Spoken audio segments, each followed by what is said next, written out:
উন্নত হবে না, সে তো সহজ না। আমরা সরকার পরিবর্তন চাচ্ছি না, আমরা কোনো ক্যান্ডাম চাচ্ছি না, কিন্তু কথা আছে চাকরি জাতীয়করণ, আমাদের বেতন, এগুলোর দাবিগুলো আমাদের পূরণ করতে হবে, ঠিক কিনা বলেন? এ দাবি যদি পূরণ না হয় আমরা যদি আওয়াজ তুলব, সেটা গোটা রাষ্ট্র বিভাগে প্রভাবিত হবে এবং সঞ্চালিত হবে, ঠিক কিনা বলেন? হন কোন সংগঠন কাকে রয়েছে এগুলো বাদ দিয়ে দেন। মূল কথা হচ্ছে কাজ দেওয়ার সঙ্গে সঙ্গে রাজপথে আসতে হবে, সুশৃঙ্খল ভাবে, নিয়মতান্ত্রিক ভাবে চাবি দেওয়ার চেষ্টা করে।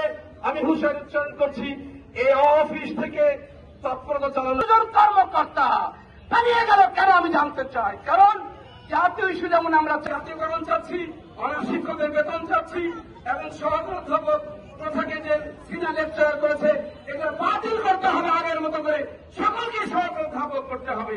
এবং যে কাঠামো আজকে ঘোষণা করেছে এনটিএসের মাধ্যমে, যে প্রিন্সিপাল প্রধান শিক্ষক, সহকারী প্রধান শিক্ষক এবং আমার কলেজের যে নায়িকার তাকে নিয়োগ দিবে বলে ডিসি সাহেব, এগুলো আমরা মানি না, কথা পরিষ্কার, এগুলো মানি না।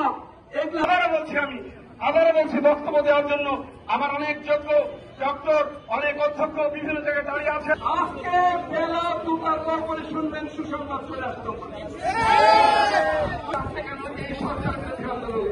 আমি বললাম সরকারের তো জামাত নাই আছে ভাই, সরকারের তো বিএনপি আছে, কিসের সরকার? আর যাই সরকার হোক, আমার দাবির জন্য আমরা রাস্তাতে আছি, আসবো। তার বলি যারা প্রতিষ্ঠানের পরীক্ষা নিচ্ছেন এখনো দয়া করে বক্তব্য, আমার শিক্ষকের ব্যাগ খুলে দিয়েছে, আমার শিক্ষককে মেরে গা ভেঙে দিয়েছে, আর আপনি পরীক্ষা নিচ্ছেন, এটা পারেন? আসেন, এখন আহ্বান জানাচ্ছি যারা উপস্থিত রয়েছেন দূরদূরান্তে, দয়া করে সকলে সামনে আসেন এবং ঐক্যবদ্ধ হবে আপনারা আমাদের প্রোগ্রামকে, এই প্রোগ্রাম শিক্ষক সমাজের, আপনার ছেলেমেয়েদের, কর্মচারীদের, আমাদের সকলের ভাগ্য পরিবর্তনের এটা আন্দোলন, এটা আমার অধিকার, ঠিক কিনা বলেন? এই অধিকার বাস্তবায়নে যখনই ডাক পড়বে কোন নেতা দেখাতে কিনা, তবে একটি কথা,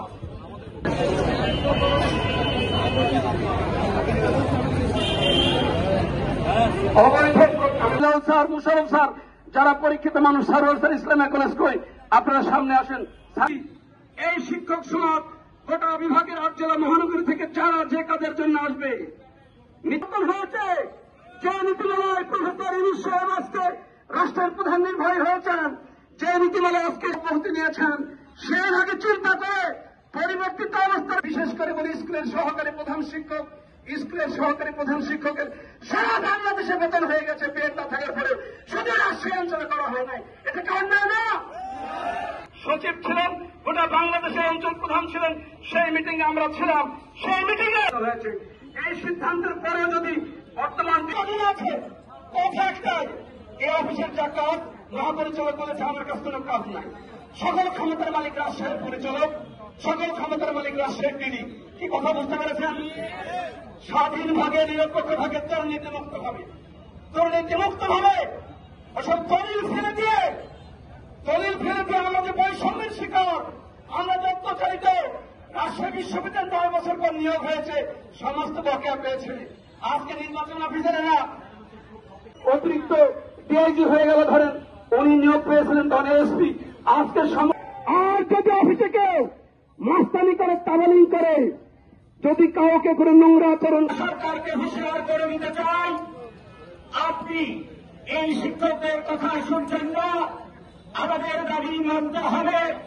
আগামীতে আমাদের এই দাবি যদি না মানা হয়, এর থেকে বৃহত্তর আন্দোলন কর্মসূচি ঘোষণা করা হবে। রাজপথে লড়াকু সৈনিক বিগত সরকার